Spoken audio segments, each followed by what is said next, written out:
Hi everyone. So today we have John Stevenson, mentor rock star with Startup Canada at Startup Kitchen. So John, could you tell us a bit about yourself? Sure. I'm probably one of the older mentors. Currently, I have been involved with the Canadian Youth Business Foundation, and I'm working with my fourth mentee. The mentees have ranged from a naturopathic doctor to a yoga studio, and I'm currently working with a young man who has started a hospital sampling business called Hospital Connection, the purpose of which is to become a major fundraiser for the hospitals, but at the same time to distribute branded products and sample packs to new mothers, either registered for prenatal classes or admitted to the hospital and maternity wards. My background is basically general management. Began my career with Procter & Gamble. I left P&G after about 8 or 9 years, and that provided me a lot of roads forward. I was the general manager in Canada for Playtex Corporation after having spent 4 years in Europe. I was in Spain for several years and the UK for 1 year as marketing and sales director, commercial director there.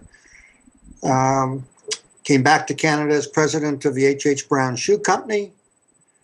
Retired for a year when it was purchased by Berkshire Hathaway, and then took a job as president of Alberto Culver Canada, a organization in consumer packaged goods, grocery products and personal care products in terms of skin care and shampoo. Since I've retired from Alberto Culver, I have done most of my time volunteering with not-for-profits and coaching young man's hockey. So that's a very lengthy background on a very simple person.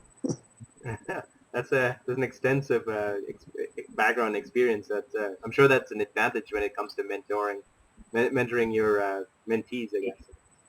I think the breadth of experience is very helpful, yes, because you can rely on a lot more experiences than, say, an employee with a strong technical background that may be limited to one or two disciplines.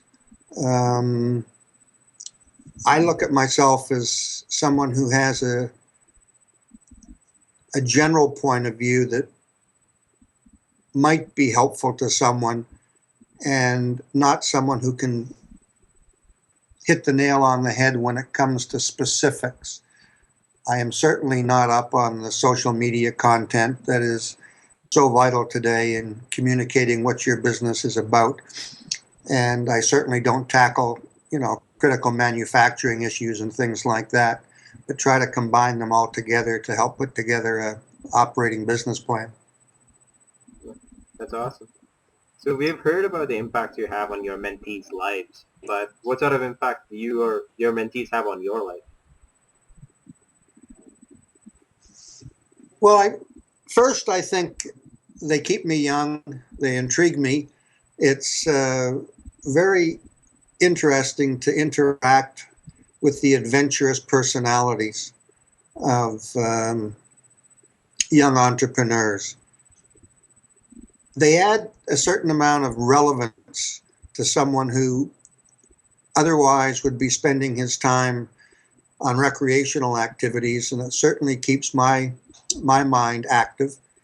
And you learn a lot.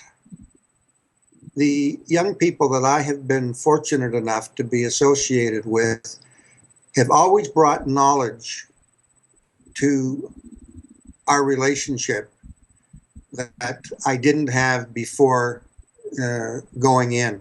One of the projects I'm involved with is a program called U-Turn at McMaster University. The head of the business department there made the observation that a lot of the students graduating with MBAs didn't seem to have much of an ethical or social conscience. So they developed a program where the graduate students would in turn mentor underprivileged or less privileged young adults that haven't had the opportunity to enjoy the university experience, but have some kind of entrepreneurial bent. And my involvement with them is to work on the sales and marketing side, where I'll meet with the grad students that are teaching the less privileged, who are taken as intake into the program, the very basics of the sales and marketing elements of running a business.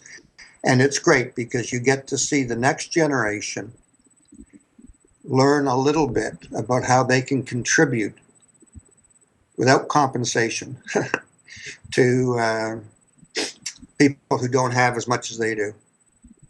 Well, that's a fascinating program. I haven't heard of that myself, but I'll definitely look into that one. Yeah, it's initiated by the business department at Mac, but it's totally run by the students themselves.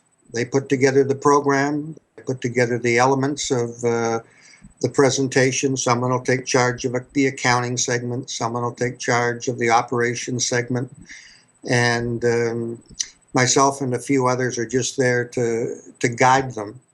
And hey, you're part of something, and it's a good feeling. That's pretty good. So, in your mind, what are the top three qualities of a great mentor?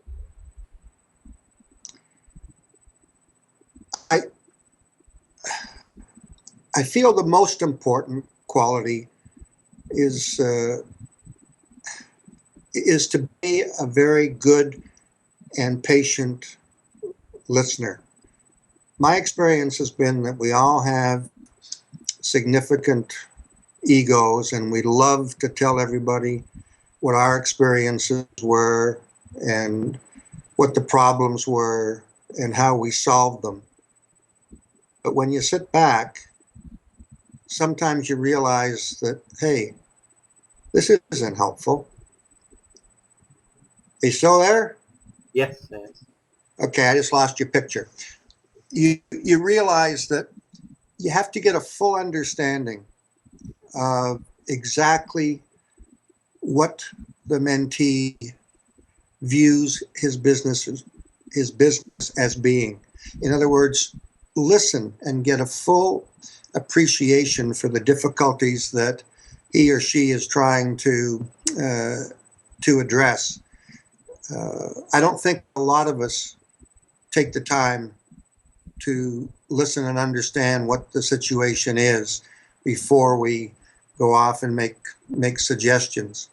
I think the second quality is to be prepared. There's a lot of research that should be done when you're assigned with a mentee, and quite often, if you really don't feel comfortable having done your research into the kind of business, when I say comfortable, what I really mean is you don't feel that you can contribute as well as somebody else, then the best thing you can possibly do is to say, hey, you know what? I'm not the guy, but now that I've got an understanding of where you're trying to go, I'm going to get back to the organization and see if they can put you in touch with somebody that really can do a better job than I am. And I guess the third one is to be predictable and regular in your meetings and follow-ups. That's not to say it has to be 100% structured, but what it does mean is that there should be some pattern where an agenda is set by the mentee, where 2 weeks before your next meeting or before a telephone conversation, that agenda is passed on to you so you can do some kind of preparation to talk to the issues that are on that agenda. That to me is a very important quality, being prepared, because if you're not, you can take a half an hour of a valuable 1 hour meeting just catching up and blue skying things that really could be a waste of time.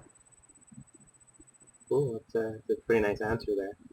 So, final question: do you have any advice for our viewers and for entrepreneurs in general when it comes to connecting with a mentor?